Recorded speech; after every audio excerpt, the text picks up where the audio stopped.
back under control. So that's what we're going to talk about very quickly. How can we manage and reduce classroom behavior problems in a proactive way?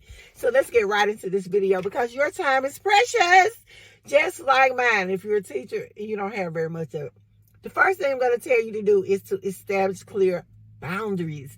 Your students need to know what you expect and when to expect it.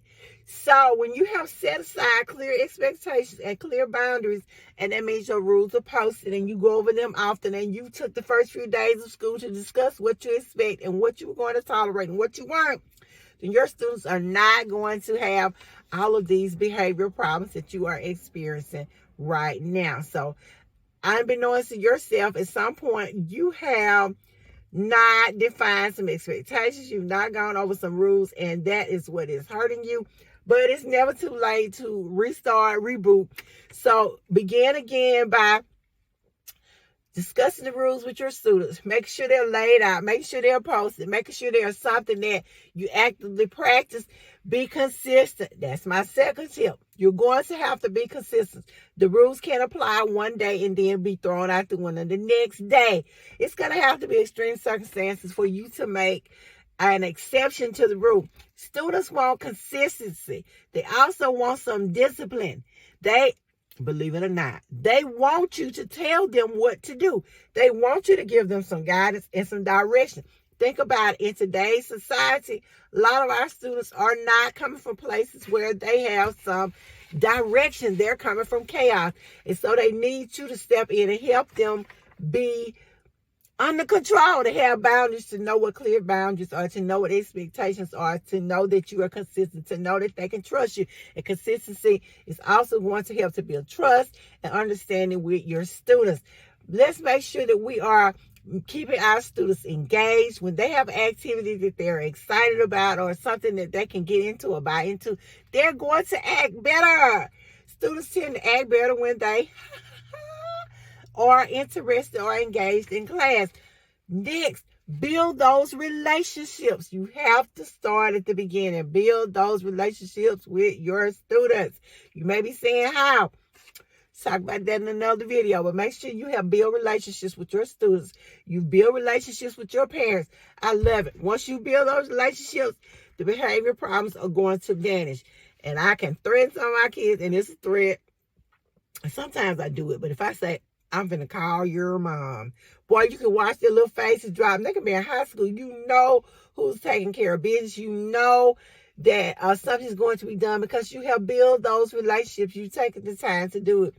Also, if I'll give you an example. I had a student. He's not my student this year yet, and I hope he doesn't become one. But anyway, because of what I do interventions, so I work with failing students. I had him last year.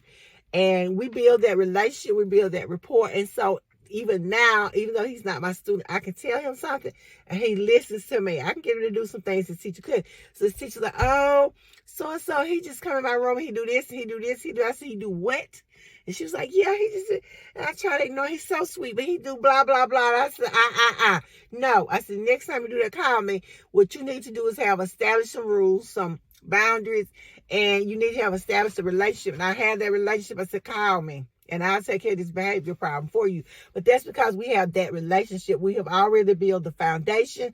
So let's make sure we're doing that. Let's use some positive reinforcement. When our kids do great, when our students are good, let's give them a reward. Let's not always reward bad behavior. And you may say, I don't reward bad behavior, but yes, you do. How do you reward bad behavior? When you are giving them that attention. Because our kids, a lot of them are attention starved. They want attention, whether it's good attention or bad attention. They're going to get your attention. And so they're doing some of the things that they do. They're acting out because they want some attention. They want it from you. They don't care how they get it. They just want it. So let's reinforce the positive behavior. Let's reward them for being good. Let's give them those pats on the back. Let's post their student work. Let's brag on them in front of a class. Let's use a token system, a reward chart. Just celebrating their wins. Let's celebrate their wins. That way we can reinforce positive behavior. We also want to make sure that we have differentiated instruction. That means we have created our assignments that are geared towards our particular student and their particular needs so that they are not cutting up so bad. We need to make sure our lessons are catered to the different learning style. We know some students are visual learners. Some students are auditory learners. Some students can learn from just their hands-on. These are more our babies, the babies that I get all the time that are struggling. Most of them are going to be hands-on. I'm a combination, but I am more visual and kinesthetic, or tactile, or whatever you want to call it. I need to lay my hands on a few things. I need you to walk me through it. I need to look at it. So let's keep that in mind when we are trying to plan our lessons. Let's make sure that we don't play favorites with our students. Let's be real. Most of us are going to have one student that we absolutely love, or two. But everybody should know it. Everybody should know who your favorite student is. So let's make a general rule not to do that. Don't do it. And if you do it, hide it. Hide it. So, anywho, this has been LaWanda Shields with 2 Cute Classrooms, talking about the way that we can maintain some discipline in our classroom using these strategies. So I thank you guys for listening, and I will see you in the next video.